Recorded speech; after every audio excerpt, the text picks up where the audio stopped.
There was that one year the Steelers got those like I think yeah. 3 or 4 weeks in a row. Like, sorry, Yeah. our Well, bad. yeah. You lost the game because of it, but We won't do anything to fix it. We can't change it. we got you a gift card to Sheets, so Yeah, right. guess we're good. MTOs for all.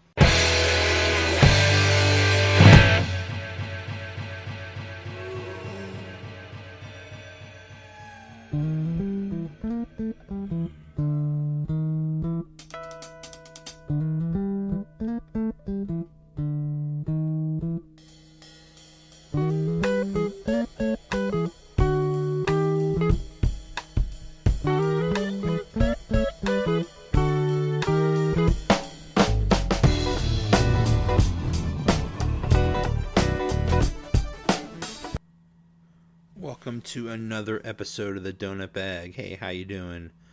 I'm doing okay. Steelers beat the Falcons decisively. I recap the game with Steven. He is at Steelers Frenzy on Twitter. Then I talk to podcast regular Mark Hagelauer about the Steeler game and about other games this weekend in the NFL. So let's get it started. A Steelers win big over the Falcons. With me to talk about it, he is at Steelers Frenzy on Twitter. Steven, how you doing? Good, Joe. Thanks for having me on. It is my first and only podcast debut. I guess you can't be a debut if it's not your only, but here I am. So glad to be here with you today and talk about a good win for the Pittsburgh Steelers. Well, welcome aboard. Yeah, big win. 41-17 over the Falcons.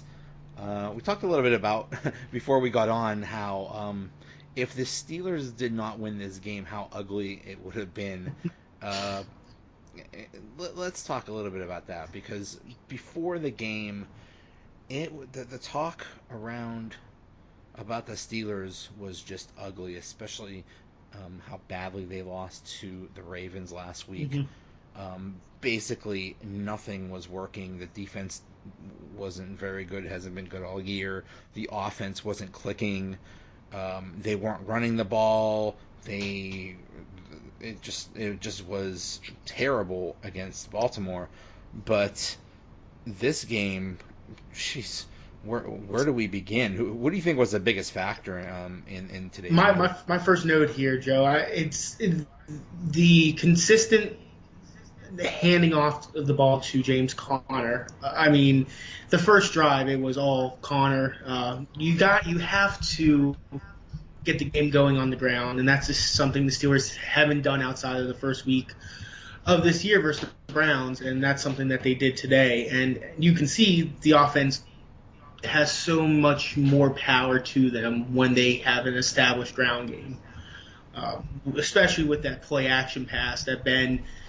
I think being a Steeler fan, you forget of how much Ben actually needs a running back. He can throw for 500 plus yards, 5 touchdowns on a good day, but without a consistent running game, this team is not as good as what they showed today against a. They're not a great team, the Falcons, but they are a legitimate team. Yeah, the whole thing with the running game, I think. I saw some stats that said they were only running like 23% of the time or something like that. In most games, most teams need to be almost not a 50-50 balance, but running much more than that. I think I saw a number that said like 40% or something like that. So for them to be running so little during the season, and a lot of that is based on the situation. When you're down 21-0 to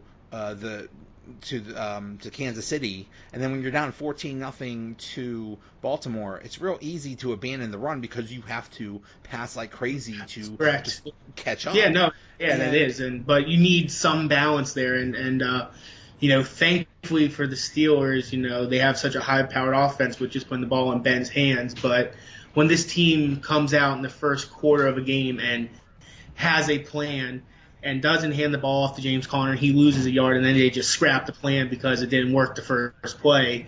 This team showed that a balanced offense is what's going to win games, and they need to continue to do that with James Conner. And I don't care what anybody says. James Conner is a number one back. He is the future of this franchise. Lev Bell, he's gone after this year. I don't even know if you'll even see him in a Steelers uniform this year. So, but that may be a whole nother rant we can go on. Exactly. I don't even want to talk about Le'Veon Bell because I spend just about every podcast complaining about him. I did an entire podcast just on a rant when he first didn't show up on after Labor Day, that Wednesday after Labor Day, and you know the teammates blew up on him or something like that. I was so angry. I just did a podcast just on that. It was me for 30 minutes screaming about Le'Veon Bell, and I'm just so sick of that guy. And yeah, let's talk about James Conner. 21 rushes, 110 yards, 2 touchdowns. He looked like a beast today. He was total beast mode, running so hard, running through people. And you're right. He showed it was basically on a and that was a talk again this week is well, maybe Conner isn't just, you know, maybe he isn't the number one back. Maybe he's just a backup running back in the NFL, and he just came out today and destroyed. He also had 4 receptions for 75 yards, so he just had a monster day and just looked great out there. And I love the guy, so that was very fine with me. Yeah, no, I mean James Conner, he's exactly what I think Pittsburgh wants in a running back. He's a guy, we all know the story. I mean, I think Fox talked 35% of the time when he was on the field of how he beat cancer, and he doesn't want that to be the main focus of his career, but I think that's going to follow him till the day that he leaves the league. But he's just another type of player. He puts himself above the he puts the team first, doesn't put himself above the team, as players that will go unnamed have done for this organization. And he's worked meticulously this offseason, especially in the catching game. I mean, 4 catches, 75 yards. That first drive, that little dump off Ben finds on, he has all the time in the world. He can't find the receiver. Conner sitting there 3 yards from the line, dumps it off, and he gains 20 yards. It's stuff like that for a running back that's going to make you it's going to make the organization trust and believe in you and keep giving you the touches that you deserve. And I'm all for James Conner going forward in a Pittsburgh uniform. And, the backups, that worries me a little bit. When Ben Roethlisberger is your second leading rusher, that kind of scares me. You got a Stephen Ridley behind James Conner. It's a veteran running back. Take him or leave him, but as of right now, James Conner is the man, and I am happy to see everything he does. I trust him 100% every time they hand off the ball. 1 fumble today. Well, he tried to make a move. Defender gets in there with the, running away from him, puts his hand behind him and hits the ball. I'm not gonna beat the guy up for that, but good game by Conner. Without him, this game could have been a completely different story. Yeah, I mean, he does need to work on that. It's not that he fumbles that much, but he had that huge fumble in the Cleveland game, and I mean, not that it mattered in this game, but still, you can't fumble regardless of the circumstances. So hopefully he fixes that. But the other big story was Ben and AB. It was not looking good early. It was looking like it's been. Early part of the game was looking like it was all year, just them not connecting for whatever reason. The targets are there, but they are just not connecting. I don't know if it's Ben's fault, AB's fault, who knows. But then they got it going big time. Antonio Brown ends up 6 receptions, 101 yards, 2 touchdowns, and one of them, that last touchdown was just a classic. Beautiful, perfect throw to AB. AB running down the sideline, beating the defender. Just beautiful. What do you think about Ben and AB and how they did? I've been known to try to read the dirt sheets, stealing from another sport I love. Yes, wrestling? I do. Yeah, I'm a big Mark. So stealing from the dirt sheets. You try to hear the rumblings, and you hear the, what could be wrong with AB and what could be wrong with Ben. What's going on there, because it hasn't looked the same. And I don't know what the issue is or was, or if it's, it's past them. This was a great game, to, keep going forward and, put one foot in front of the other.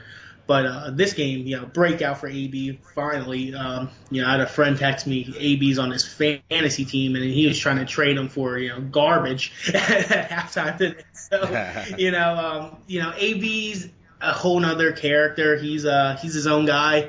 Ben is always going to be Ben. A lot of those passes looked like it was Ben missing, especially in the first half today. There were two that were just horrible passes. But they connected, and it's all sunshine and rainbows right now in Pittsburgh with them too. I'm sure next week if we against the Bengals, if you see a stat line from AB for 2 catches for 20 yards and no touchdowns, we're gonna be talking about this all over again. But as of right now, I'm not going to try to look into it. I'm just going to take it for what it is and say they're back on the same page. So hopefully it keeps going the way it's going, and we can rattle off another one next week. Yeah, and that connection is so crucial for this offense and for this team, because when they are, you have your quarterback and you're one of the best players in the league, and yeah, it's so crucial that they get that connection. I really don't know why. In my opinion, it's probably both of their faults. Yeah. I think them not. It drives me crazy that Ben takes days off during the week, because he's a veteran, and that just drives. He's an old man now. He's got exactly. But to see AB and Ben aren't the only wide receiver quarterbacks out there that are not on the same page right now. You saw in today's game, Matt Ryan and Julio Jones. He was a ghost out there. And then you have out in New York, Odell Beckham's throwing touchdown passes himself because Eli can't throw a ball more than 10 yards. So something might be, we might be seeing a changing of the tide now here coming in the NFL. Maybe AB is going to start taking that secondary, spot in the offense. You have Juju who's out there, who's the lifeblood of this team too. He brings that intensity, that fire, that fun, and he seems to have a connection with Ben that is AB-esque in the past. Juju, that touchdown down the seam today was a thing of beauty, coming down in bounds with that, and we're rolling on all cylinders here on the offense today. So hopefully this keeps going the way it's going today and doesn't revert back to last week. Yeah, I think the issue is that I think Juju is doing so well because AB gets so much attention. He gets the double teams, he gets the best cornerbacks. Yeah. So even if and that's what's needed. Juju's been doing great, and that's awesome. He even had a pretty good day today, 4 receptions, 34 yards, and a touchdown. That's great, but they also need that third receiving option, that third weapon, and we're not sure who that's going to be yet. Not sure if it's going to be Vance McDonald. He had a lousy day today. James Washington didn't even have a catch, and I know he had 2 targets. I think they were counting on him to be that third option. So James Conner had 4 receptions for 75 yards. So maybe he's that third option. I don't know, but they need they need someone else to take the load off of AB and Juju, and we'll see how. Yeah, I think with that being said, I think Connor / McDonald / James / Washington / Grimble even got a catch today, which was I think I had to peek my head up and he forgot he was still on the team. I'm thinking, why? Yeah, exactly, and it's. What do you mean? Wait, it was like Grimble. Why are you have either McDonald or Jesse James, and you throw it to Grimble? Your third, like. Yeah, okay. Hey, he caught the ball, so it's. Hey, yeah, you catch the ball, you catch the ball. But I think that mash of guys there, they're going to be playing that that third fiddle in the offense. One day versus